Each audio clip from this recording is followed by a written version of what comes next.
Today on Face the Nation, is Congress any closer to a deal on immigration, gun control, or the budget? And what does North Korea want? Whatever it is Kim Jong-un is up to, Washington is taking it seriously. Some of the actions they've taken over the last few weeks present a real and clear danger. We'll get perspective on that from former Secretary of State Madeleine Albright, the only Secretary of State who's ever been to North Korea. But first, we'll turn to the gridlock back home with Republican Senator John McCain and Democratic Senator Chuck Schumer, who are actually working together to get a bill passed in one area, immigration.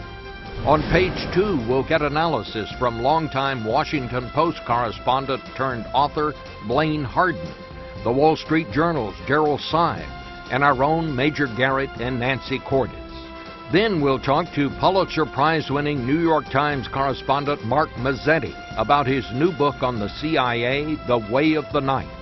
There's a lot of news, but this is Face the Nation.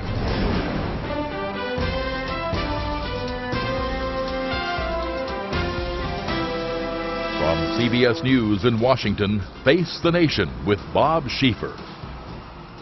Good morning again. There have been some significant overnight developments on this situation with North Korea, so we're going to start there this morning. Our State Department correspondent Margaret Brennan joins us from Seoul. Good morning, Bob. Well, it appears that diplomatic efforts to convince North Korea to stop plans for a missile launch are failing. But we are hearing that South Korea's national security advisor does expect a missile launch to happen around April 10th. And the commander of U.S. forces, General Thurman, is taking that threat seriously. He has canceled plans to visit Washington this week and will remain in Seoul as a, quote, prudent measure. Now, we hear that the South Korean Navy has moved destroyers with interceptor missiles into position to take out any incoming fire, and Japan reportedly has plans to do the same. Now, a senior U.S. diplomat tells us that China's relationship with North Korea is at a historic low. That is significant because China has the most deep relationship with North Korea in terms of economic and military ties, and the U.S. strategy has been to push Beijing to control North Korea's new young president, Kim Jong-un. Now, the Obama administration wants to shift the focus from military preparedness to diplomacy. Secretary of State John Kerry still plans to come here to Seoul this week despite these plans for a missile launch. He will meet with South Korea's president to discuss how to get North Korea to abandon its nuclear program, because that is the precondition for any kind of negotiation with Pyongyang. All right. Well, thank you very much, Margaret.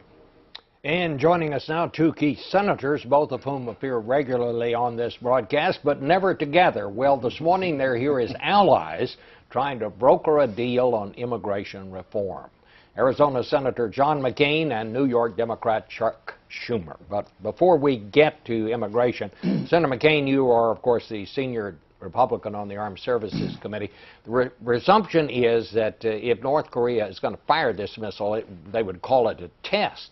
But nobody is really sure, and that is why people are taking this so seriously. What do you think is going on here, and what do we need to be doing? Well, first of all, it's obvious, as was reported, that this is a most serious situation, and have no doubt about it. South Korea would win. We would win if there was an all-out conflict, but the fact is that North Korea could set Seoul on fire.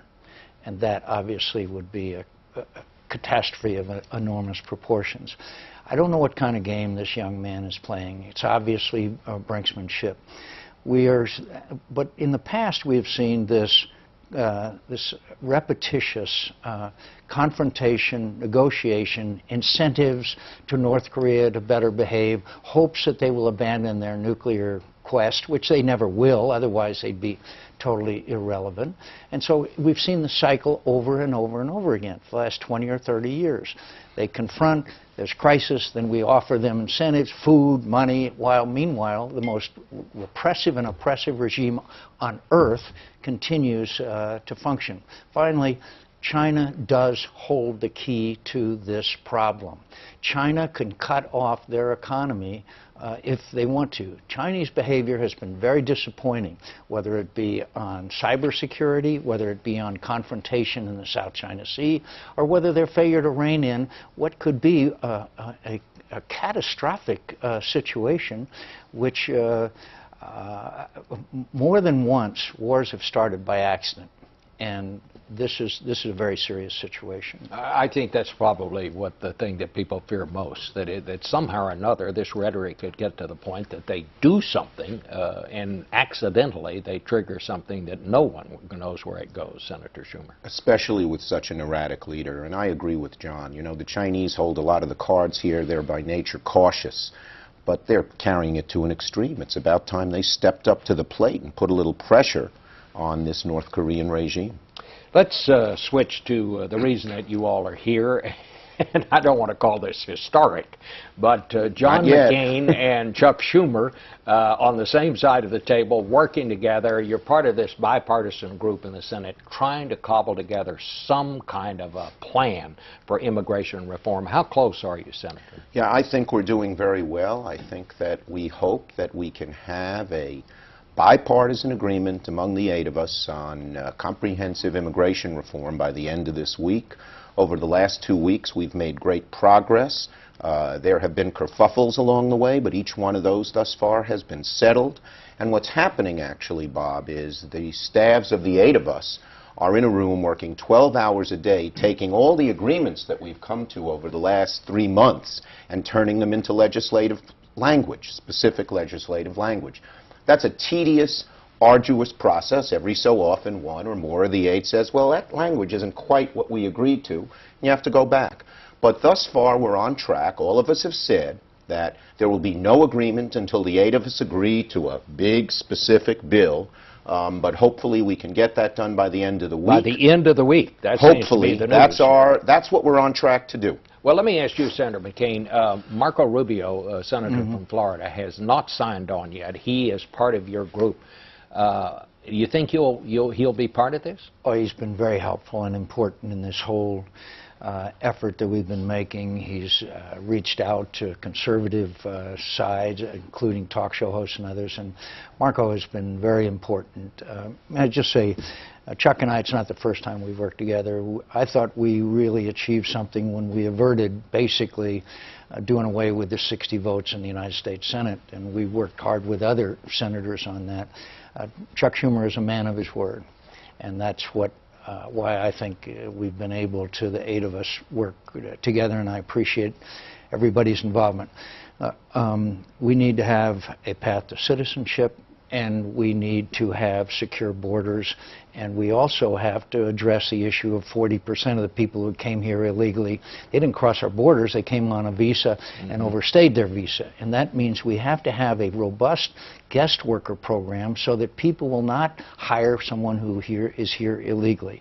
And finally, could I just say that we need to have a secure border, because back in 1986, when our beloved Ronald Reagan, we gave amnesty to 3 million people, and we promised that we would secure the border. We now have 11. I've got to assure the people of this country and Arizona that we're not going to have a third wave 10 or 15 or 20 years from now. And most Americans agree that if you pay back taxes, if you pay a fine, if you learn English, if you go to the back of the line, then you can and should be eligible for a path to citizenship. Where are you right now? What do you think is the main sticking point right now? Well, I don't think there's any one main sticking point. There are lots of little issues on different parts of the bill that we have to resolve. But I just want to say this. First, John has been a great leader on this. I don't think it could have happened without him. And he's really stepped up to the plate, and many others have followed. We have, you know, there are always disagreements on each one, but the desire of all 8 to meet in the middle and come to an agreement, which is so much more important than each little thing that we might prefer one way or the other, has carried us through this far, and I am very hopeful and optimistic it will carry us through the whole way. Let me ask you about another... Could I just add also, there will be a great deal of unhappiness about this proposal because everybody didn't get what they wanted. There are entrenched positions on both sides of this issue as far as business and labor. But I'm also got to give some credit to both business and labor. They have engaged in some fairly good faith negotiations, and I'd like to give them a little credit here as well. I agree. I think each, particularly Donahue and Trumka, rose to the occasion, and they told some of their constituencies, you can't get every single thing you want, but for the good of the country and the good of their own specific people they represent, we have to do this. And that's one of the keys, having business and labor agree. Let me just ask you this. Let's say you do get this agreement. There'll be 8 of you, 4 Democrats, 4 Republicans. Then how close are you to getting this through the Senate? There's a long road. We first have to go through committee, and Senator Leahy has agreed, and we have promised that we will go through a full markup. There are people on both sides who are against this bill, and they will be able to shoot at it in the committee. But John was there in 2007. That's sort of a good thing, because in 2007 we didn't go through the committee and then it collapsed on the floor. This will be a test, a crucible. Then, hopefully, by some point in May, we'll be through the markup and we can go to the floor. And I am hopeful that we get a good vote on both sides of the aisle. We don't want this bill to be, 53 Democrats and just a handful of Republicans, because we need broad bipartisan support, particularly to get a bill done in the House. Let me ask you, some are saying, well, we're not having enough hearings, we're not having enough. First of all, we know the issue. But second of all, the Judiciary Committee will act. There will be amendments. There will be debate. Then it'll go to the floor of the Senate. There will be plenty of time for discussion and debate. So I reject this notion that something is being railroaded through. This is the beginning of the process, not the end of it. This is the order that John Boehner talks about. I got to ask you about guns. It looks like that all the major reforms that people like you, Senator Schumer, thought that had a chance of passage after Newtown, it looks like most of that is fading away. Do you think there's going to be any significant gun control I'm still legislation? hopeful, yes, that there is. First, I would say there are a handful of senators, led by Senator Cruz, who have said they want to filibuster and not even allow us to debate this bill.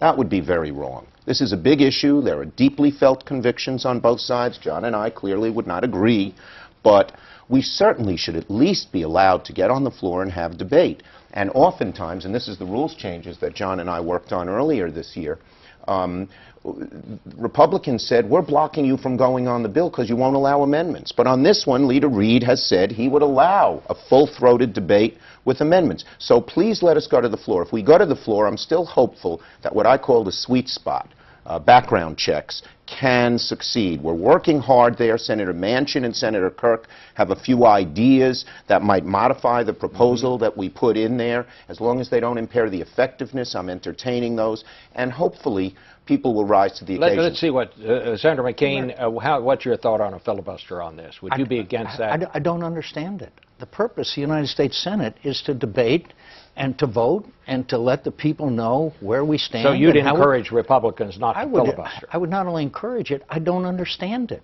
What are we afraid of? Why would we not want, if this issue is as important as all of us think it is, why not take it on the world's greatest deliberative? That's the greatest exaggeration in history, by the way, but why not take it up, an amendment, and debate? The American people will profit from it. I do not understand why United States senators want to block debate when the leader has said that we can have amendments. Let me just ask you quickly, Senator, would you favor background checks on gun sales at gun shows? That's been a real tough one for some It really depends on how they're carried out, how long, what the depth of it is.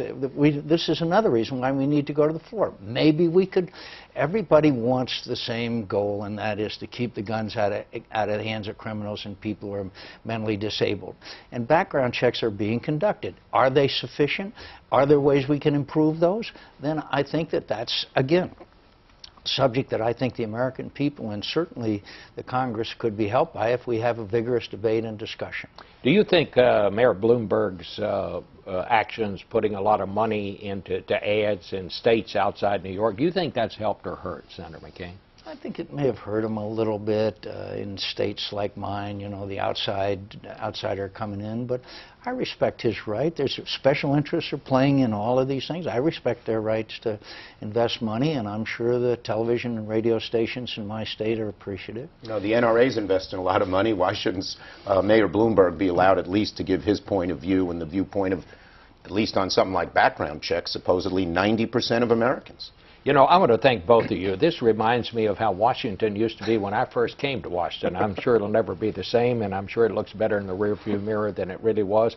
But it was really nice to see two senior members of the Senate sitting at the same table having a discussion like we just had. Thank you. You may want to take this on the road. I think. We will. Thanks. Thank you both. We'll be back in a minute to talk to Madeleine Albright about North Korea.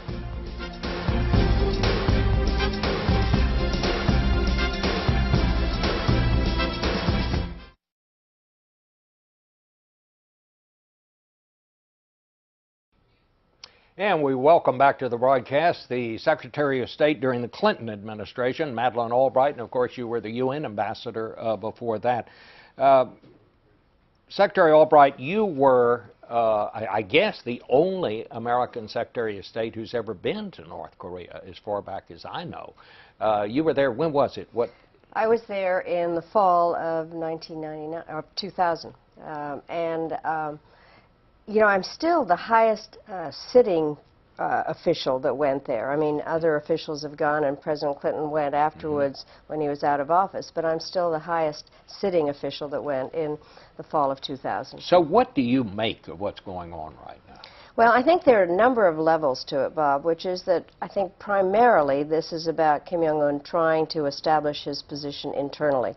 A lot of this is domestically motivated in terms of whether he's in charge or the military's in charge or the people around him are in charge, and I think we have to see it from a domestic political perspective. Also, the nuclear programs and technology are basically their cash crop. It's the only thing that they have going, and so he is obviously exercising that. And I think that there's also the other level of the North-South issues on the peninsula, which have been an issue since the 1950s, and then the international aspect of it in terms of how he is kind of making, frankly, ridiculous statements in order to get everybody exercised about it. You know, it's almost like the mafia model, isn't it? I mean, we're going to throw a brick through your window unless you pay us. And if you don't pay us, we'll throw the brick. And up until this point, this has worked to a certain extent for North Korea. They make these threats, and then things seem to happen. Well, I was going back over the record a little bit. This is very much part of a pattern. I mean, it's been going on. They make the threats. We try to figure out how to deal with them. I must say we tried that in 2000, and you try to figure out, but it's a repetitive pattern, which I think is a reason why we need to approach this in a particular way. We need to know this is a pattern, therefore we should not panic. But we also do need to take some very important, prudent defensive measures, and I think the Obama administration has done that, in fact, and statements that Secretary Hagel has made, Secretary Kerry has made, the President, people in the White House, that we are taking prudent measures. We are dealing with the region, with the new president in South Korea, Madam Park, and then talking to the Japanese and generally, and then Secretary Kerry is going to China. So we are doing both defensive aspects and also diplomatic. So I think we're handling this the right way. Is China the key here? I do believe so, though we can't just kind of only have the Chinese do this. But as Senator McCain said, I think they really do hold, in many ways, the key because they provide their economic background with their oil. The two things that China does not want, of course, is if something happened to the North Korean government and all these refugees would be spilling into China. But also the Chinese do not want the entire peninsula under the control of the South Korean government. I mean, and so it would seem to me it would be very much in their interest to keep at least the status quo and not to allow this to go beyond, as you say, because the great danger here, it seems to me, is that accidentally a war could be triggered. And do you have any doubt that if North Korea should somehow fire on South Korea, that the South Koreans would not retaliate this time? I think they would have to, because there was a lot of criticism of them in terms of what happened when their ship and the island. But the question is what they would do, and I do think we have to be really careful not to have this escalate, which is why the diplomatic aspects of it are so important. But I also think that what we have to, you were talking about the Chinese, they can't want to have a nuclear power on their southern border.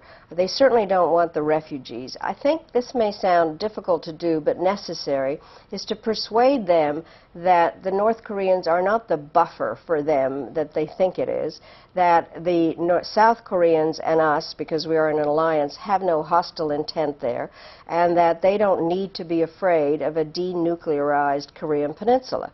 But that is part of the project, that we have to make sure that they don't see that their only saving grace is to have this North Korean very peculiar situation go on. What was it like? You dealt with this young leader's father when you were there. What was it like? I mean, we just hear that these people are very, very isolated. I think they are isolated but not uninformed. What I found when I got there, and I had talked to Kim Dae-jung, who was the president of South Korea at the time, about what it was like to deal with Kim Jong-il, and he said he's not crazy. And he wasn't. We had about 12 hours of talks. They were very substantive in terms of agreements about missile moratoriums and missile limits, and he actually had said that he would not be opposed to American forces being in South Korea. We were talking about various negotiations, and it was a sane discussion. The problem was that they are in some kind of delusional denial in terms of how the rest of the people in North Korea are living. So while we were having fancy dinners, I knew that the North Korean people were eating bark off the trees. And so it was passing strange, the whole thing, frankly. But I do think that we were talking. The problem is that they also have a tendency to lie to us about whether they had a enriched uranium program or what they were doing. But I believe that talking to them is important, and if they were to return to the agreements that they made in 2005, we should be willing to talk to them. Talking is actually a form of trying to solve problems. Madeleine Albright, we thank you so much for your insight. Thank you, morning. Bob. Great to be with I'll you. be back in a minute with some personal thoughts about all this. This portion of Face the Nation is sponsored by Xerox. With Xerox, you're ready for real business.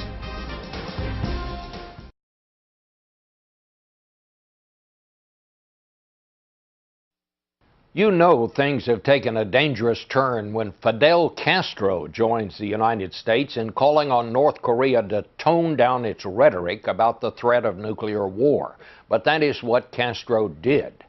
At such times, you have to wonder if there isn't someone within the North Korean government who is trusted enough to warn the impetuous young leader Kim Jong-un that he may be on the wrong path. Well, a story making the rounds in intelligence circles helps us understand why, if there is such a person, he or she might be reluctant to offer Kim advice on anything.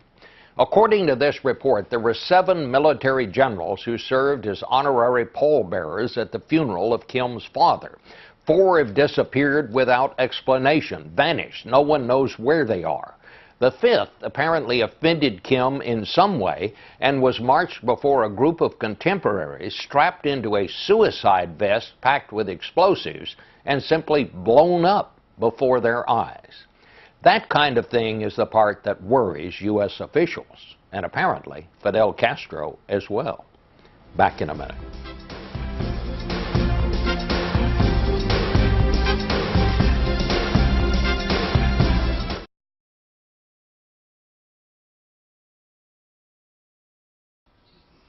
And welcome back to Face the Nation. Joining us now on page 2, Gerald Seib, the Washington bureau chief of the Wall Street Journal. Blaine Harden, whose latest book, Escape from Camp 14, is about a North Korean man who escaped one of the highest security prisons in that country. It's just out in paperback. Plus, we're joined by our congressional correspondent, Nancy Cordes, and our White House correspondent, Major Garrett. Blaine, I want to start with you because I want to get back to this North Korean thing. You've done extensive research on North Korea for the book that you wrote. You're an old Washington Post hand. And I think you're working on another book now about North Korea. What do you make of this latest situation? What should we read in? What does this young guy want? It's hard to know what he wants, but I think that one thing that Americans should know is that North Koreans are afraid of the United States. They're afraid of the United States because of the legacy of the Korean War. Between 1950 and 1953, American bombers laid waste to most of the country. About 85% of the structures were flattened by U.S. bombs. In North Korea, the curtain was pulled around the country after the war, and it's as though, for many North Koreans, that bombing happened last Thursday. So what that means, if the U.S. government is known to be flying B-2 bombers over the Korean peninsula, it scares North Koreans. And it gives Kim Jong-un exactly what he wants, which is fear, which increases his legitimacy. You know, and I'd like to ask, maybe if any of you have any information, which the thing I wondered about, you know, that B-2, the U.S. government made sure everybody saw a picture of the B-2 there. That is the stealth bomber. I wonder, do either of you know whether the North Koreans knew that bomber had flown into that area before it did, or did they just wake up and see that picture? Well, I mean, you know, it's interesting that that's been used before, and I'm not sure that the North Koreans knew, but the Pentagon and the White House made sure they knew this time. That's, I think, was the important thing. And, you know, that the exercises were going to happen with the South Koreans. They were going to be big, they were going to be noisy, and they were going to include B-2s and F-22s. And so that was as interesting as what the North Koreans did in the last couple of weeks. It was steps out of the old North Korean playbook, with a very vigorous American response. And so it was the combination of the two that was really set. But the idea that bomber was over there close enough to fly over North Korea, and the first that the North Koreans knew of it was a photograph released by the U.S. government, that would sort of add to maybe however I think it was they a felt propaganda about it. gift that the North Korean government was really happy to have. Really? That, along with other announcements in the past few days by the Obama administration. In fact, there were reports that midway through last week, the Obama administration decided to roll back these kinds of visible symbols of confrontation, thinking that perhaps they'd wrong-footed themselves. Well, the administration's perspective is that it will be less noisy and less visible going forward for a couple of reasons. It was noisy and visible earlier on to reassure the South Koreans and the Japanese that we were serious about this pact that we just signed, that if South Korea is attacked by North Korea, we will defend it. And those visible signs, F-22, B-2 stealth, was meant to say, yes, we really mean what we've just said on paper. Now they believe they've made their point, and they don't want to do anything else that could either be misinterpreted or provide a propaganda tool for Kim Jong-un. That's why this Minuteman launch, which is unconnected to these military exercises, will be postponed, so it's not to be viewed as provocation. But the administration does believe it's reassured the allies in the region, sent a proper signal, and picking up on what was said earlier, Bob, about China, just this morning, Xi Jinping, the new leader of China, said, we will not allow provocative actions in the region. We don't want anyone in the region to set things in motion that can't be stopped for selfish gain. That can only be viewed as a Chinese, if not rebuke, at least more than subtle criticism to North Korea about the game it's playing and the potential consequences. Well, I mean, when you got Fidel Castro saying this is the most but serious trust me, within the region, Xi Xi Jinping is a much larger voice and much more prominent and much more authoritative on this question than Fidel Castro. Well, let's hope that this is all just bluster. But you know, as we heard this morning, every indication is they will go ahead with this missile test on Wednesday. So we're guaranteed another week or so of this, at least, I think. And you know, I think one of the things to remember when it comes to the North Korean motivation here is there are new governments all around. You know, there's obviously a new leader in North Korea. There's a new government in China. There's a new government in South Korea. There's a new government in place in Japan. And so I have to believe that Kim is in the business of sending some signals to all of those people. And the second term of the Obama administration may be different from the first as well. But that's also where miscalculations happen, and I think that's what Senator McCain was talking about earlier, that maybe nobody intends to have a war here, but you stumble into a war when you get into a situation where you have those kinds of conditions on the table. World War II happened for more obscure reasons. World War I, I should say. than what we're seeing here. I mean, it is easy to stumble. And on Friday, the White House went out of its way to say, if there is this missile launch, we will not be surprised by it. We are anticipating in sort of a way to suggest this is not going to provoke us, this is not going to provoke the South Koreans. If this happens, we'll deal with it, but by preemptively describing it as something that will not surprise us, let's try to lower the temperature. You know, Nancy, I haven't brought you in because Congress, as is its wont, has been on another extended vacation. 2 full weeks. So there hasn't been too much going on Capitol Hill on this story. But it occurs to me that this probably could not have happened at a worse time for the president's legislative agenda up on the Hill, because here you got all these issues, the rubber's finally going to hit the road, and suddenly we had this situation in North Korea that there's so much attention on. That's true, though I think there is so much momentum behind immigration reform, as you picked up on in your conversation with Senator Schumer and McCain this morning, that there may not be a way to stop it at this point. They're probably going to get a final deal, maybe midweek, maybe the end of the week, but they've got almost all of the pieces in place at this point. The one outstanding part of this deal has to do with migrant farm workers, how much you pay them, how many of them you let into the country every year under a new visa program. Once they've got that figured out, it's just a little bit of housekeeping, and then this is really a marked achievement for Congress, which has struggled so mightily with this issue for so many years. You know, I thought one of the most important things Senator McCain said this morning was he does not want a filibuster on this. He wants this to go to the floor, and he wants people to vote on it. And you've already got people like some of the new folk in town, Ted Cruz, among others, saying, well, they're going to filibuster it. McCain said no. Right, and they're really trying to dot all their I's and cross their T's here. You know, they're making sure that they've got labor on board. They're making sure they've got the Chamber of Commerce on board, the agriculture industry on board, so that no Republican or Democrat rank-and-file member who wants to walk away from this can do it easily by saying, well, the chamber's not on board, so I'm not going to be on board. Well, what about Marco Rubio? So far, he's part of this group of 8 trying to cobble together this, but says he's not there yet. Well, he's got a delicate dance here because he knows that he really is the conduit between this group and Republicans, trying to convince skeptical Republicans to get on board. So he needs to act as if, you know, he's not just going to capitulate, he's really holding out until the last minute to get the best deal for Republicans. But he's been integrally involved in every step of this process. He will be on board at the end. But he needs to be the one saying, we're not going to rush this. We are going to hold hearings.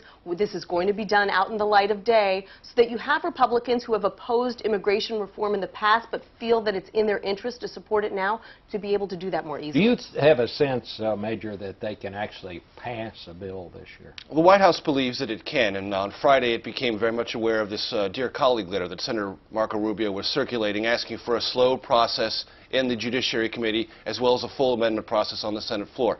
Now, some in the White House looked at that as he's trying to torpedo this. The general consensus was that if you're arguing at this stage about a deliberate process, you're essentially conceding that this is probably going to make it through the Senate Judiciary Committee and probably succeed on the Senate floor, and you're just trying to reassure your colleagues that nothing is going to be jammed down their throats. So the White House still net looks at Marco Rubio and says he is a positive influence, and this is not an attempt with a Dear Colleague letter circulated among his colleagues to torpedo the process, but to slightly advance it. And when I talk to people who are involved in these negotiations, no one thinks that he's not going to be a part of this at the end of the day. Let's talk about some of the other problems that Washington is facing. Jerry, do you see any chance that they'll come to an agreement on some sort of a deficit reduction You know, there's a chance. It's probably less than 50%. But what's going to be interesting this week is President Obama is finally going to put out his budget, and we kind of know what's in it already. It's a budget designed to keep the idea, the dream of a big deficit deal alive, because he's making everybody a little bit mad. If that's the sign of progress in Washington, that you've made everybody a little angry, there will be progress this week, because the president is going to propose taking a little bite out of Social Security benefit increases down the road by changing the inflation measure, and he's going to propose that the Republicans sign on to some more revenues. That makes the left angry, it makes the right angry, but the idea is to say, look, I'll give a little bit on entitlements if you give a little bit on revenues. That's the basic formula for a big deficit deal. Can it be done between now and, say, September, when the debt ceiling is going to be hit again? you know, it's a chance, but not a great chance, I would say. Will Republicans go along with some sort of increase in revenues? You know, right now, the initial reactions were no, but the White House argument is twofold here. They're going to say, essentially, look, to the Republicans, you've already done the hard part. You agreed to raise tax rates at the end of last year, so this is the easy stuff. We're proposing closing some loopholes. That's not so hard. And secondly, these are things that Republicans themselves have at various times in the recent past proposed, these kinds of loophole closings. So you've done the hard stuff, and this is stuff you guys have indicated in the past you could live with, so why not? Well, why not is politics. It's really tough to be a Republican that jumps on board more revenues right now. But that's the play, and that's what the White House is going to try to set up. And can the President actually convince the people in his party to go along with significant reform of the entitlement program? Well, there's no evidence of it yet. The Senate Democratic budget, which passed before the President's budget will arrive, said nothing about changing the inflation adjustment on Consumer Price Index, and probably never will.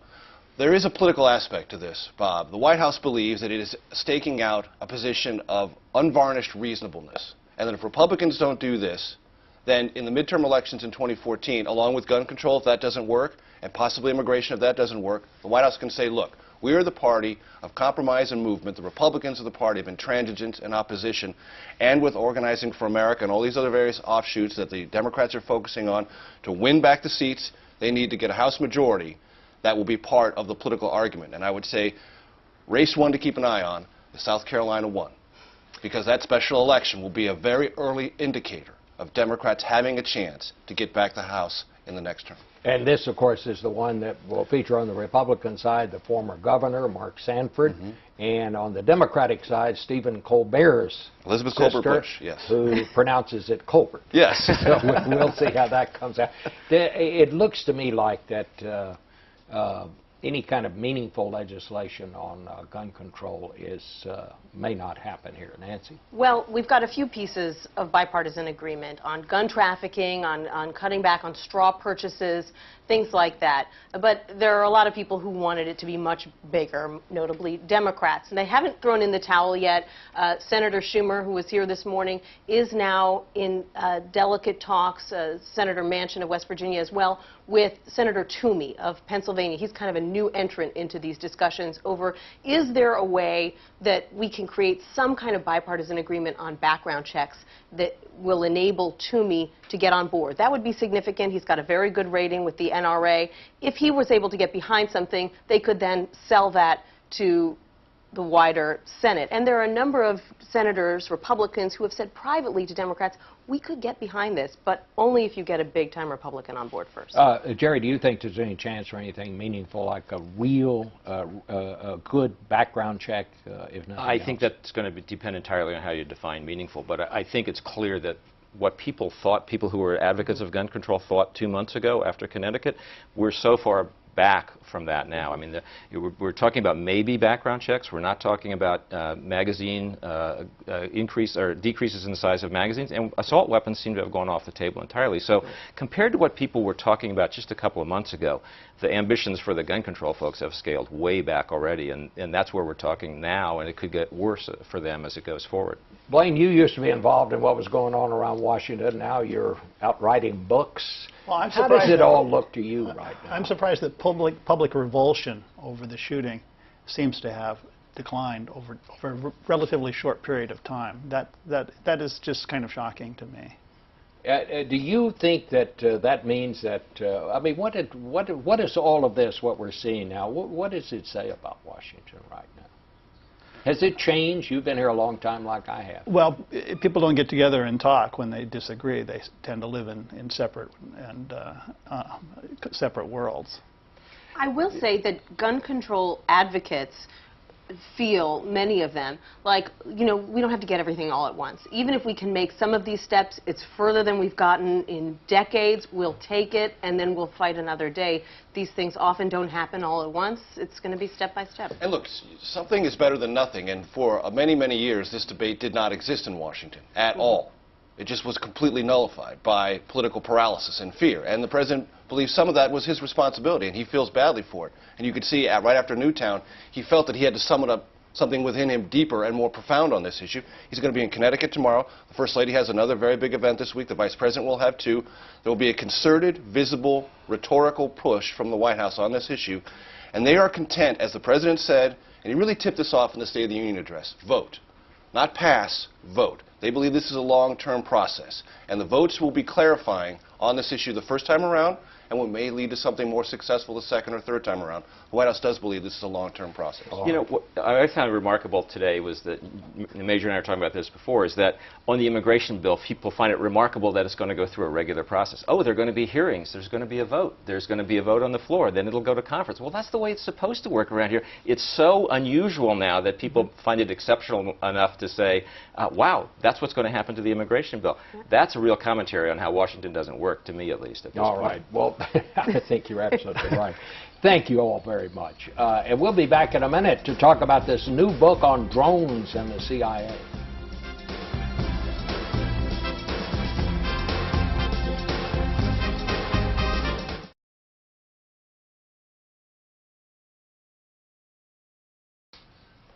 And we're back now with the Pulitzer Prize-winning New York Times correspondent Mark Mazzetti, who has a new book out Tuesday called The Way of the Knife, The CIA, A Secret Army, and a War at the Ends of the Earth. A big excerpt of your book appears today in the Sunday edition of the Times on the front page.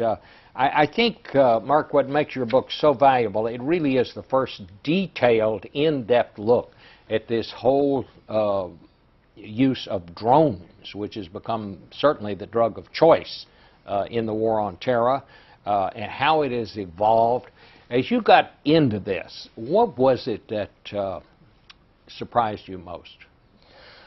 Well, I think what surprised me most is how much this type of warfare, away from the big wars in Iraq and Afghanistan, have come to be embraced by Washington, by two presidents, a conservative Republican, a liberal Democrat. Both have chosen these wars outside of the war zones in places like Pakistan, Yemen, and Somalia as a way to do battle in secret without talking about it with the American public.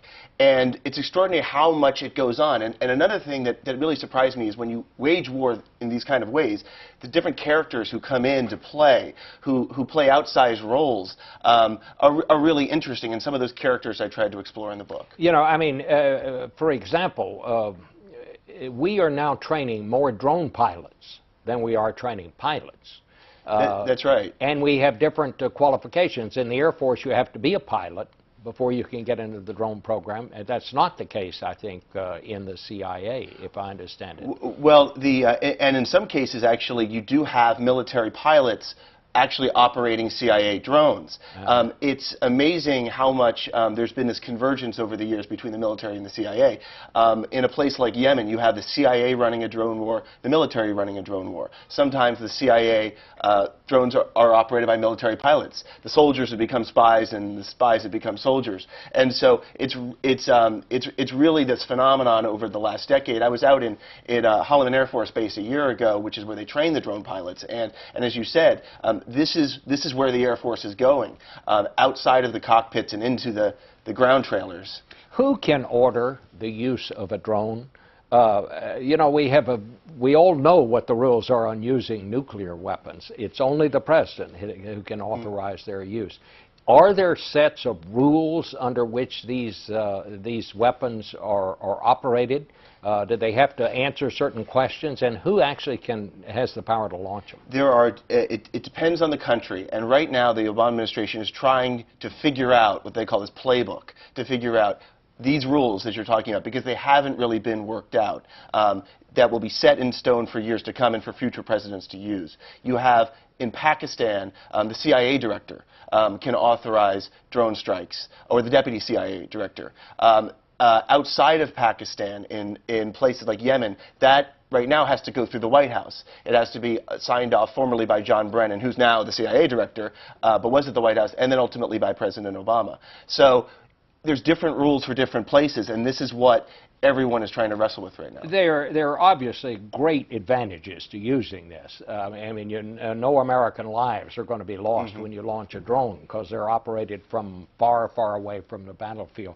But sometimes there are civilian casualties, and there are all kinds of questions. What are the questions that we need to be thinking about on the use of these weapons? Well, I think some of the questions are where to use them. As you said, it's the drug of choice. There's a seductive quality to this because the feeling is that there are no risks. But when something is easier to use, you use it more. And so the question is, what would be the standard? What's the threshold for the U.S. going to war? And it is war. As you said, a nuclear weapon is so powerful that you developed a whole doctrine so that you never had to use them. With drones, we're still trying to work this out. So what is the threshold? What is the imminence of the threat to the United States for using it? What is the collateral damage? Those types of questions, I think, are going to have to be worked out for the future. And we use them a lot more than people are aware, and we've been using them for a long time. We've been using them for a long time, and we've been using them for more than a decade in more places than even have been publicly acknowledged. Hundreds of drone strikes have been carried out, and I think what President Obama may be doing is ultimately trying to become more public about it, but so far we haven't really seen too much of that. But your book is fascinating. As you say, you talk about some of the characters who are involved and that become involved in the program and the way these drones are used. But we're now hearing that they're going to transfer them away from the CIA and put them under the Pentagon's control. Why is that important, and why, and what's that all about? Part of it has to do with this idea of getting the CIA back to spying. Its traditional mission, out of the paramilitary business. Really, a decade of war has changed the CIA dramatically. Part of it is this idea that maybe it will be more transparent. If you have the military doing it, you have to, at some point, acknowledge the strikes, whereas the CIA under Covert Action Authority doesn't have to acknowledge the strikes. So part of it is to maybe become a little bit more transparent with the American public, although right now it's unclear how long that would take to do the transfer and whether it would take place in places like Pakistan. Will the military carry out strikes in Pakistan that are acknowledged by the U.S. government? Right now, the Pakistani government doesn't want the U.S. doing that. So there's a lot of tricky issues that haven't been worked out, which is why I think it'll actually take far more time for this to happen. Are there other countries that have drones, or is that just us? And how close are other countries? A lot of countries are developing them. Israel actually were the pioneers for using drones. Iran is developing drones. The Russians are developing drones. There's a lot of countries that we are planning to give our drones to. So this is going to be the sort of future of warfare, and these rules that we're talking about that the U.S. is setting are going to be used by other countries in some ways that the United States may not like. So that's what's to come in this way of war. All right, Mark, thank you very much. Thank you. It's a fascinating subject. It's a fascinating book. We'll be right back.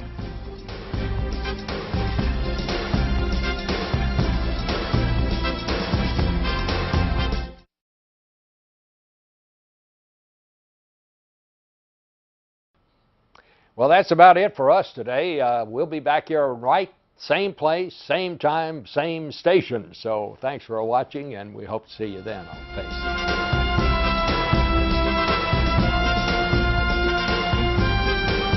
This broadcast was produced by CBS News, which is solely responsible for the selection of today's guests and topics. It originated in Washington, D.C.